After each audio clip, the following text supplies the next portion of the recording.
नमस्कार दोस्तों, स्वागत है आपका आपके अपने ही चैनल बीएड एग्जाम पर। और दोस्तों, जैसा कि मैंने आपसे पहले वादा किया था कि जो मॉडल क्वेश्चंस हैं, जैसा कि अभी बदला हुआ प्रारूप है, उसके हिसाब से कुछ क्वेश्चंस के सॉल्यूशंस आपको करके दूंगा।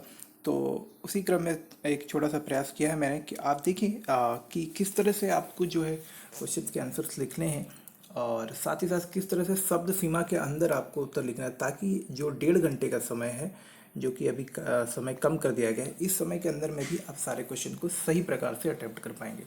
सबसे इम्पोर्टेंट बात ये होती है कि आपको पहले तो मैंने जैसे पहले बताया है कि जहाँ अनिवार्य प्रश्न है उनको तो हम नहीं छोड़ सकते, लेकिन अगर आपके पास में ऑप्शंस होता है, तो जब आपके पास ऑप्शंस हो तो आप ऐसे प्रश्नों को जरूर चुनें जहाँ की आपको कम से कम लिखना हो, टू द पॉइंट लिखना हो, जैसा कि मैंने पिछली वीडियो में आपको बताया था। तो अगर अभी तक आपने वो वीडियो नहीं देखा है तो प्लीज़ जाकर उस वीडियो को चेक करें, ताकि आपको एक थोड़ा आइडिया हो जाए कि सही में एग्जाम में किस तरह से क्वेश्चन का सिलेक्शन किया जाता है। खैर, अभी चलते हैं, इस वीडियो के लिए बात करते हैं। तो यहाँ पर जैसा कि हम लोग देख रहे हैं, अभी हम लोग 1 से 2 क्वेश्चन देखने वाले हैं जो very short answer type question के। मैं यहाँ पे आपको बताऊंगा कि यहाँ पर एग्जैक्टली कितना लिखना होता है, और बिल्कुल एक परीक्षा में जब छात्र जाता है तो उसको कितना लिखना चाहिए जिससे कि उसका समय भी बचे, साथ ही साथ उसको पूरे अंक मिलने चाहिए। आप ध्यान रखें, यहाँ पे कोई पेज की बात नहीं होती है कि आप, बहुत सारे बच्चे पूछ रहे होते हैं कि सर इसमें कितने पेज लिखने हैं। जी हाँ, पेजों का भी एक मतलब एक आप बोल सकते हैं कि पेजों से भी हमें आइडिया लगता है कि हमारा उत्तर तकरीबन पूरा हुआ है कि नहीं शब्दों में। लेकिन जैसे कि अभी मैं आपको समझाता हूँ कि पेज से ज़्यादा आपको शब्दों की सीमा के ऊपर और आप क्या लिख रहे हैं उसके ऊपर फोकस करना चाहिए। तो पहले मैं आपको बताता हूँ। देखिए, जैसे मान लीजिए हम लोग सेक्शन ए में, जो कि हमारा very short answer type question का होता है, यहाँ पर आपको पता है कि पहले 50 शब्द के आपकी सीमा होती थी उत्तर लिखने के लिए, जहाँ 2 अंक मिला करते थे। अभी आपको पता है कि शब्दों की सीमा घटकर 40 शब्द हो गई है। तो आपको 40 शब्दों में ही उत्तर लिखने का प्रयास करना चाहिए, या उससे 1 2 4 5 शब्द ऊपर, या 40 से कम में भी हो जाए कोई परेशानी नहीं, उत्तर आपका पूरा ही माना जाता है। ऐसा नहीं होता कि 40 से कम है तो आपके कोई अंक कटेंगे। तो इस बात को, इस तरह की अगर कोई धारणा आपके मन में है, जो गलत चीज़ें आपके मन में चल रही होंगी, कि आपको शायद गलत चीज़ें समझ में आई होंगी कि शायद 40 शब्द से कम लिख दें या 40 से ज़्यादा लिख दें, तो दोनों में हमें फ़र्क पड़ता है। 40 से ज़्यादा लिखने पे आपको अधिक अंक नहीं मिलेंगे, और 40 से कम लिखने पर भी ज़रूरी नहीं कि आपके अंक कट ही जाएंगे। तो आपको इस बात का ध्यान रखना है कि आप सही उत्तर लिख रहे हैं कि नहीं। चलिए पहले देखते हैं। देखिए, मान लीजिए आपसे एक प्रश्न ही पूछा गया है कि who propounded the classical conditioning theory, classical अनुबंधन का सिद्धांत किसने प्रतिपादित किया। अब सिंपल सा इसमें पूछा है हु प्रोपाउंडेड, क्लासिकल अनुबंधन का सिद्धांत किसने दिया है। तो आपको इसमें दुनिया भर की चीज़ें नहीं लिखनी है। जब आपसे पूछ लिया है तो आपको सिर्फ इसका टू द पॉइंट आंसर देना है, और लिखना है इतना: the classical conditioning theory was proposed by Russian psychologist Ivan Pavlov in 1980। अब देखिए, यहाँ पे 3 चीज़ों को हाईलाइट करना है, जैसा कि मैं आपको बताता हूँ। अभी चूंकि दोस्तों थोड़ा सा मुझे हाथ में चोट लगी है, तो मैं ज़्यादा उतना काम नहीं कर पा रहा हूँ, तो इस वजह से मैं आपको वरना और अच्छे से उत्तर लिख देता, लेकिन फिर भी हाईलाइट करना है आपको। जैसे कि रशियन साइकोलॉजिस्ट, तो उनको पता चलेगा कि यार इनको पता है कि इसको पता है कि ये वैज्ञानिक के बारे में जानता है जो उत्तर लिखने वाला है। इवान पेवलोव को मैंने बड़े अक्षरों में लिखा जिससे वो पता चल जाए, क्योंकि इवान पेवलोव ने ही प्रतिपादित किया था इस सिद्धांत को। तो ये आपने हाईलाइट कर दिया। कब किया था? 1980 में। तो ये अगर आप इस तरह से चीज़ें लिखते हैं तो इससे पता चलता है कि बच्चे को इसके बारे में पता है। तो आप माफ़ करिएगा दोस्तों, यहाँ 1980 लिखा है, इसको आप करेक्ट करके 1880 कर दे, जैसे कि मैंने नीचे किया है। आप बिल्कुल इसको माफ़ करिएगा इसके लिए मुझे। तो इस तरह आपको अगर हिंदी में भी लिखें तो हम लोग लिख सकते हैं: क्लासिकल अनुबंधन का सिद्धांत रूसी मनोवैज्ञान इवान पावलोव द्वारा 1890 के दशक में दिया गया था। आपको मात्र इतना ही लिखना है, इससे ज़्यादा कुछ नहीं लिखना है। ये आपके 40 शब्दों में पूरा हो जाता है। आप चाहें तो शब्दों को गिन भी सकते हैं, ये 40 से कम है लेकिन आपका उत्तर पूरा है, तो आपको इतना ही लिखना है। तो 3 नंबर के प्रश्न अति लघुत्तरी में जितना पूछा जाए उतना ही लिखना है, और शब्दों को इस तरह से। अब मैं एक क्वेश्चन और देता हूँ जिसमें आपको लगेगा कि यहाँ पे शब्द ज़्यादा भी हो सकते कम भी, लेकिन इसको भी हम लोग 40 शब्दों में 50 शब्दों में लिखने का प्रयास करेंगे, और देखिए उत्तर भी आपको पूरा लगेगा। चलिए इस प्रश्न को ले लेते हैं। यहाँ पूछा गया है कि वॉट इज डेवलपमेंट, विकास किसे कहते हैं। अब देखिए, यहाँ मैं लिखना, इसको सिर्फ आपसे पूछा व्हाट इज डेवलपमेंट, तो डेवलपमेंट की कुछ परिभाषा को आपको इस तरह से लिखना है कि सारी चीज़ें कवर हो जाए। जैसे कि development is the process in all the living beings that leads to cognitive, emotional, intellectual, social and physical development. आप ध्यान देखिए, डेवलपमेंट क्या है? वो प्रोसेस है जिसमें सारे ही मनुष्यों में अगर बात करें या फिर हम लोग सर्वांगीण रूप से बात करें तो सारे जीवित जो चीज़ें हैं जो जीवित हैं उन सभी में जो है विकास की प्रक्रिया होती है। विकास की प्रक्रिया की वजह से क्या होती है? कॉग्निटिव यानी कि संज्ञानात्मक, यानी कि जो इंटेलिजेंस जो समझ बढ़ती है ना उसके बारे में, इमोशनल संवेगात्मक, भावात्मक, intellectual, social and physical development, शारीरिक विकास भी होता है। तो ये सारी चीज़ें जब होती हैं एक साथ, ये सबको मिलाकर हम लोग बोलते हैं क्या? विकास। देखिए अब आगे बढ़ते हैं, मैं इसका आपको दिखाता हूँ। 1 मिनट होल्ड करेंगे इसको तो यहाँ से हम लोग देख सकते हैं कि development, physical development of the capabilities है। तो यहाँ से इस तरह से आप लिख सकते हैं, जो मैंने उत्तर आपको यहाँ पे दिया है। तो विकास का अर्थ है कि ऐसी जटिल प्रक्रिया से जिसके द्वारा मानव में संज्ञानात्मक, भावात्मक, बौद्धिक, सामाजिक, सांस्कृतिक एवं शारीरिक विकास और क्षमताओं का संवर्धन होता है। तो आप समझिए ये एक परिभाषा आपको इस तरह से लिखनी है।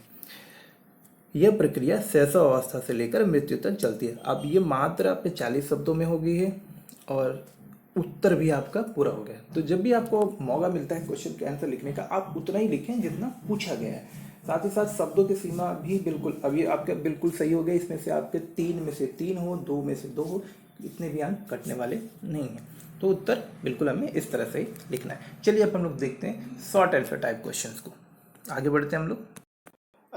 तो यहाँ पे शॉर्ट आंसर टाइप क्वेश्चन है। प्रश्न के उत्तर आपके हिंदी इंग्लिश दोनों में है, तो आप उत्तर को देख सकते हैं। ऐसा कुछ नहीं है कि आप, मैं दोनों को इसलिए पढ़ दे रहा हूँ ताकि इंग्लिश मीडियम के भी स्टूडेंट जो इंग्लिश में आंसर लिखते हैं और जो हिंदी में आंसर लिखते हैं, दोनों को अपने अपने उत्तर का एक प्रारूप पता चल जाए। तो आइए देख लेते हैं। देखिए अब यहाँ पे 150 वर्ड में लिखना है। या तो हमारा क्वेश्चन जो है 15 नंबर का हो सकता है या फिर 20 नंबर का हो सकता है, क्योंकि अभी प्रारूप एग्जैक्टली पता नहीं है। लेकिन आप घबराइए नहीं, जो भी है पहले 8 नंबर मिलते थे, अभी आपके अंक बढ़ के ही मिले। साथ ही साथ एक अच्छी बात यह है कि शब्दों की सीमा जो पहले 200 होती थी वो अभी आप घट के 150 वर्ड हो जाएगी। तो चलिए आगे देख लेते हैं। देखिए इसमें कॉमन, इसमें आप पूछा गया है कि what are the characteristics of gifted children, प्रतिभावान छात्रों की जो विशेषताएं बताएं। अब ये आपसे पूछा गया प्रश्न, तो आपको यहाँ पे क्या लिखना है? देखिए सारी चीज़ें आप यहाँ पे देखिए, unusual alertness even in infancy, rapid learner, puts through. अब देखिए मैंने जो पॉइंट्स लिखे हैं आप इनको ध्यान देंगे तो आपको समझ में आएगा कि जब ये 15 नंबर वाले जो क्वेश्चन है ना या 20 नंबर वाले हैं 150 वर्ड वाले, ये बड़े ही टिपिकल होते हैं। इसको आप सारांश पे भी बिल्कुल नहीं लिख सकते और बिल्कुल व्याख्या भी नहीं कर सकते। तो आपको क्या करना है, कुछ इस तरह से लिखना है जैसे मैंने लिखा, unusual alertness even in fancy, rapid learner, comma, मतलब मोटे मोटे शब्दों को बस लिखते चले जाएं। Put thoughts together quickly, excellent memory. अब मैं एक्सीलेंट मेमोरी को व्याख्या भी कर सकते हैं, इनको बहुत जल्दी याद होता है, लंबी देर तक याद। ये तो व्याख्या नहीं करनी है, क्योंकि आपको मेन मेन पॉइंट्स को हाईलाइट करना है ताकि उसको पता चले एग्जामिनर को कि बच्चे को पता है। Unusual large vocabulary and complex sentence structure for each, advance comprehension of word nuances, metaphors and abstract idea. इस तरह से कुछ इंपॉर्टेंट पॉइंट्स आपको लिखने हैं। देखिए यहाँ पे मैंने लिखा है आपको, यहाँ देखिए इस तरह से। तो ये होता है, आप पूछते हैं ना कि कितने पेज लिखने हैं, ये जितना मैंने लिखा है इसको आपको लिखने में जितना भी पेज लग जाए उतना ही लिखना है। ये टोटल 154 वर्ड का है जो इंग्लिश में मैंने आपको आंसर लिख के दिया है आपको। इसी तरह से हिंदी में देखते हैं। अब हिंदी में भी क्या लिखना है, प्रतिभाशाली बालक की विशेषताएं, किसी भी पाठ को आसानी से सीखना, बुद्धि एवं व्यवहारिक ज्ञान का उपयोग सामान्य बालक से अधिक करना, मतलब सामान्य बालक जितना सीखता है उससे जल्दी ये चीज़ों को सीख जाते हैं। विशाल शब्दकोश भंडार का होना, मानसिक प्रक्रिया में तीव्रता, अपने साथियों की तुलना में अधिक ज्ञान, कठिन मानसिक कार्य को भी आसानी से कर पाना। तो इस तरह से जो पॉइंट्स हैं मैंने आपको लिखे, देखिए आपको लिखना है। ये जो पॉइंट्स मैंने लिखे हैं आपको लगेगा कि सर ये तो बहुत कम है, लेकिन आप इनको शब्दों को अगर गिनेंगे तो ये आपके 150 शब्द हैं, बल्कि ये ही अगर आप चाहें तो 200 शब्दों में भी लिख सकते हैं। तो सिर्फ पेज के आधार पर आप अपने उत्तर की क्वालिटी को ना जांचें, क्योंकि हो सकता है आप 3 पेज लिख दें लेकिन उसमें कुछ भी सही चीज़ ना हो। तो आप सही पॉइंट लिखें। देखिए आप इस तरह से लिखेंगे तो शब्द भी पूरे होते हैं और साथ ही साथ में आपको कम समय में आप सही से लिख पाते हैं। तो आप देख लीजिए आपको किस तरह से लिखना है, इस तरह से ही आपको उत्तर को लिखना है। इतने पॉइंट्स से कम नहीं है, आप देख सकते हैं इतने पॉइंट्स आपको लिखेंगे अगर आप, अब जरूरी नहीं कि जो मैंने आपको बताया यही लिखें, आपको अपने शब्दों में आप अपनी तरह से लिख सकते हैं चीज़ों को, कोई परेशानी नहीं है। लेकिन प्रक्रिया यही रखें, आप उत्तर लिखने का तरीका यही रखें। इससे होगा क्या कि आपका उत्तर जो है सही लिखेगा, साथ ही साथ में जो प्रभावशाली भी होता है। और सबसे जरूरी बात है, हमें एक्स्ट्रा कुछ लिखना नहीं पड़ता, जिसकी वजह से हम जो पेज के ऊपर ज़्यादा फोकस करते हैं तो क्या होता है हम 1.5 पेज 2 पेज लिखने का प्रयास करते हैं। अमूमन जो आपका 150 शब्द का प्रश्न उत्तर होगा, वो तकरीबन आपका 1.5 पेज में जाएगा। तो 1.5 पेज आप लिखना है, ऐसा नहीं है कि बिल्कुल नहीं लिखना, 1.5 पेज में तो चला ही जाएगा, 1.5 से 2 पेज होता है। आपके कितने बड़े अक्षर लिखते हैं इस पर भी निर्भर करता है। तो आप सिर्फ पेज के साइज के ऊपर ना जाएं। आप बड़े बड़े अक्षर लिख के 4 पेज लिख देंगे तो इसका मतलब ये नहीं कि आपने शायद 150 शब्द लिख दिए। तो आपको कंटेंट के ऊपर ध्यान देना है, शब्दों के ऊपर ध्यान देना है। तो आप ध्यान रखें कि कंटेंट क्या लिख रहे हैं, कंटेंट जितना है आप उसके ऊपर फोकस करें। चलिए आगे बढ़ते हैं हम लोग। अब इसके बाद में लॉन्ग आंसर टाइप क्वेश्चन है। देखिए यहाँ पे मैंने लिखा है, ये तकरीबन आपके 400 शब्दों में है। इसको आपको लिखना है। अब एक क्वेश्चन है आपका, एक क्वेश्चन का आंसर भी है, आप चाहें तो इसको भी यूज़ कर सकते हैं कि Gardner's theory of multiple intelligence, ये जो है आपका 25 या 30 अंक में हो सकता है। अब गार्डनर्स थ्योरी के अंतर्गत जो आपको क्वेश्चन आएगा उसमें आपको लिखना है कि भाई गार्डनर ने बताया कि Gardner thought that traditional view of intelligence is too specific and covers only few aspects of human capabilities. Gardner's theory that people do not have just an intellectual capacity but have many kind of intelligences like musical, interpersonal, special, visual, linguistic intelligence. तो ये सारी चीज़ें हैं आपको। तो आपका answer इस तरह से स्टार्ट होना चाहिए, फिर इस तरह से थोड़ा थोड़ा करके आपको लिखना है। आप इस तरह से लिखें, ज़्यादा ना लिखें, बस थोड़ा थोड़ा लिखें। आप एक आध पॉइंट कम भी कर सकते हैं, ऐसा कुछ नहीं, लेकिन क्वेश्चन के आंसर बिल्कुल इस तरह से लिखने। अगर मैं बात करता हूँ लिंग्विस्टिक वर्बल इंटेलिजेंस की, तो आपको उसकी परिभाषा बतानी कि people who are strong in linguistic verbal intelligence are able to use words well both when writing and speaking. तो ये इससे पता चल गया कि भाई जिसको लिंग्विस्टिक वर्बल इंटेलिजेंस है वो क्या कर सकता है, अच्छे से शब्दों को पढ़ सकता है और अच्छे से उनको लिख भी सकता है। उनकी स्ट्रेंथ क्या होती है, वर्ड्स को समझते हैं, लैंग्वेज को समझते हैं और राइटिंग में अच्छे होते हैं। कैरेक्टरिस्टिक क्या होती है, remember written word, spoken information, enjoy reading and writing. इस तरह से डिबेट वगैरह में वो ज़्यादा भाग लेने में पसंद करते हैं। उनके कैरियर चॉइसेस क्या हो सकते हैं, वो राइटर बन सकते हैं, जर्नलिस्ट, लॉयर या टीचर बन सकते हैं। इस तरह से आपको यहाँ पे लिखना है। लॉजिकल एंड मैथमेटिकल इंटेलिजेंस, तो people who are strong in logical mathematical intelligence are good at reasoning, recognising pattern and logically analysing problems. तो ये सारी चीज़ें आप यहाँ पे लिख सकते हैं। तो उम्मीद करता हूँ कि इस तरह से आप भी अपने उत्तर को लिखने का प्रयास करेंगे। आप इसे और बेहतर तरीके से लिखें, लेकिन लिखना आपको इसी तरह से। ये कुल मिलाकर 420 शब्दों के करीब है। आप थोड़ा कम करेंगे तो 400 शब्दों में आपका हो जाए, लेकिन फॉर्मेट यही रखना है आपको। देखिए, तो अभी मैं आपको क्वेश्चन को पूरा डिटेल में नहीं समझा रहा हूँ, मैं सिर्फ आपको फॉर्मेट दे रहा हूँ। फिर भी ये पीडीएफ आपको अटैच कर देता हूँ, आप डाउनलोड करके इसको देख सकते हैं, ताकि आपका एक स्ट्रक्चर जाए। बिल्कुल इसको देखें और इसको समझेगा कितना एग्जैक्टली हमको लिखना होता है। देखिए, म्यूजिकल इंटेलिजेंस मैं आपको हिंदी में भी दिखा रहा हूँ, आपका हिंदी में भी उत्तर। चलिए अब मैं आपको हिंदी उत्तर दिखाता हूँ। गार्डनर की बुद्धि का बहुबुद्धि का सिद्धांत। ये क्वेश्चन भी बहुत इंपॉर्टेंट है, लॉन्ग आंसर टाइप क्वेश्चन पूछा गया है वर्ष 2019 में। ये सारे प्रश्न वर्ष 2019 से लिए मैंने, तो इनको आप बिल्कुल तैयार भी कर सकते हैं। जो आंसर है एज आंसर भी इनको लिख सकते हैं। देखिए, गार्डनर का कहना है कि बुद्धि का पारंपरिक दृष्टिकोण बहुत ही संकीर्ण है। इसमें मानवीय क्षमताओं के कुछ ही पहलू शामिल है। गार्डनर का मानना है कि लोगों के पास न केवल बौद्धिक क्षमता होती है, बल्कि उनके पास संगीत, पारस्परिक, स्थानीय दृश्य, भाषाई बुद्धि, कई प्रकार के अलग पक्ष भी होते हैं जो कि बुद्धि के भाग होने चाहिए। तो उन्होंने बताया कि गार्डनर ने प्रस्तावित किया कि लोगों की क्षमताओं और प्रतिभाओं का पूर्ण क्षमता का उपयोग करने के लिए या उसका आकलन करने के लिए हमें बुद्धि के सभी पहलुओं पर विचार करना चाहिए। और उसके आधार पर उन्होंने बुद्धि के 8 प्रकार बताए। जैसे दृश्य स्थानीय बुद्धि, जो लोग इस दृश्य स्थानीय बुद्धि में मजबूत होते हैं वे चीज़ों को देखने में अच्छे होते हैं। ये व्यक्ति अक्सर दिशाओं के साथ नक्शे, चार्ट, वीडियो और चित्रों के साथ अच्छे होते हैं। तो इस तरह से आपको बताना है। मजबूत पहलू, दृश्य तथा स्थानीय निर्णायक विशेषताएं। तो इस तरह से आपको कर लिखना कि भाई जो लोग देखिए, जो हम बोलते हैं ना स्थानीय दृष्टि, मतलब कि विजुअल चीज़ों को देख कर समझने की जिनकी बुद्धि होती है उनके बारे में बात करें तो इनकी विशेषताएं क्या होती है। चीज़ों को आनंद लेके के पढ़ते हैं और लिखने में पसंद करते हैं। पहेलियों को एक साथ रखने में, मतलब बहुत सारी चीज़ें अगर आप दाएं बाएं रख दें ना, उन सारी चीज़ों को जोड़ कर एक सूचना निकालने में सक्षम होते हैं। ये लोग क्या बन सकते हैं, इस प्रकार के जिनों के अंदर बुद्धि होती है ज़्यादातर वो क्या बनते हैं, वास्तुकार, कलाकार, इंजीनियर, डॉक्टर, इस तरह के प्रोफेशन पे वो लोग जाते हैं।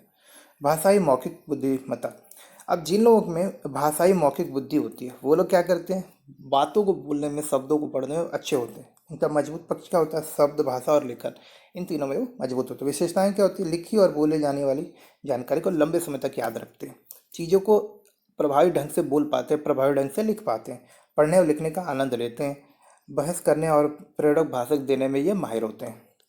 इनको क्या कैरियर मिल सकता है? कैरियर मिल सकता है इनको लेखन का, पत्रकार का, वकील और शिक्षक कुछ भी बन सकते हैं ये लोग। तार्किक बुद्धिमत्ता यानी कि जो गणित के क्षेत्र में मजबूत होते हैं।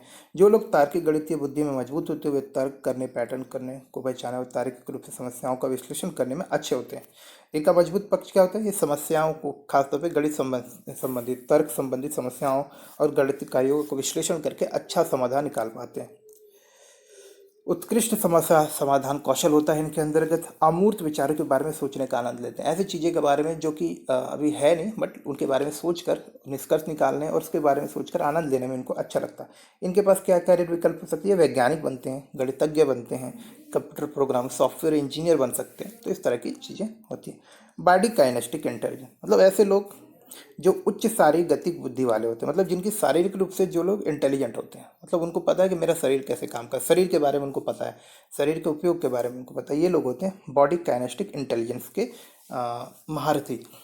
तो ऐसे लोग क्या कहते हैं, क्रिया करने और शारीरिक नियंत्रण में अच्छा होता है। इनको अपने बॉडी के ऊपर जो है कंट्रोल होता है। इनका हाई आई और हैंड आई कोऑर्डिनेशन यानी कि आंखों का और हाथों के साथ शरीर के जो अलग अलग हिस्से हैं उनके साथ इनका सामंजस्य अच्छा होता है। ये लोग खिलाड़ी बनते हैं, खिलाड़ी बन सकते हैं, धावक बन सकते हैं, कोई शारीरिक शिक्षक बन सकते हैं, इस तरह से चीज़ें बन सकते हैं। उत्कृष्ट इनका विशेषताएं क्या होती हैं? इनके शरीर बहुत मतलब सुडौल होता है, अच्छा होता है। सुनने और देखने के बजाय ये चीज़ों को करके सीखना चाहते हैं, यानी प्रैक्टिकली करना चाहते हैं। करियर चुनाइए आपके लिए, देखिए बिल्डर बन सकते हैं, मूर्तिकार, अभिनेता बन सकते हैं, मॉडल बन सकते हैं, सारे ऑप्शन हैं। तो इस तरह से आपने देखा कि ये उत्तर आपको इस तरह से लिखने हैं यहाँ पे। और इसका लिंक मैं आपको डिस्क्रिप्शन में दे दूँगा, प्लीज़ इसको डाउनलोड करें और देखें। उम्मीद करता हूँ कि जिन लोगों को भी डाउट हो रहा था कि कितने पेज में उत्तर लिखना है, फिर भी मैं आपको बता देता हूँ कि आपका जो उत्तर होता है वो जो है आपको कम से कम जो 150 शब्दों का उत्तर है वो करीब करीब 1.5 पेज में ही जाएगा। ठीक है, मैक्सिमम 2 पेज में। और जो आपका 500 शब्दों का प्रश्न होता था वो अब आपका जैसे 4 पेज का है, तो अब 400 शब्दों का माफ करिएगा, तो 3 पेज मैक्सिमम होता है। मैक्सिमम 3 पेज में आप 400 शब्द लिख सकते हैं। तो पेजों की संख्या में अगर बात करेंगे तो भी आप 3 पेज रखें। और अगर आप शब्दों की बात करते हैं तो आपका ध्यान वैसे मुख्य रूप से शब्दों के ऊपर ही होना चाहिए। तो इस तरह से आप अपने उत्तर को डिज़ाइन करें। तो उम्मीद करता हूँ ये जो चीज़ें मैंने बताई हैं आपको इससे थोड़ी हेल्प मिलेगी आपको। अगर कोई डाउट रह गया हो तो फिर भी बताइएगा। मैं आगे जैसे ही मेरे थोड़ी सी अभी चोट लगी है वो ठीक होती है, मैं रेगुलर आपको क्वेश्चंस के आंसर, बिल्कुल मॉडल क्वेश्चंस के आंसर बनाकर देने का प्रयास करूँगा। तब तक के लिए नमस्कार, धन्यवाद और मिलते हैं हम लोग अगले वीडियो में।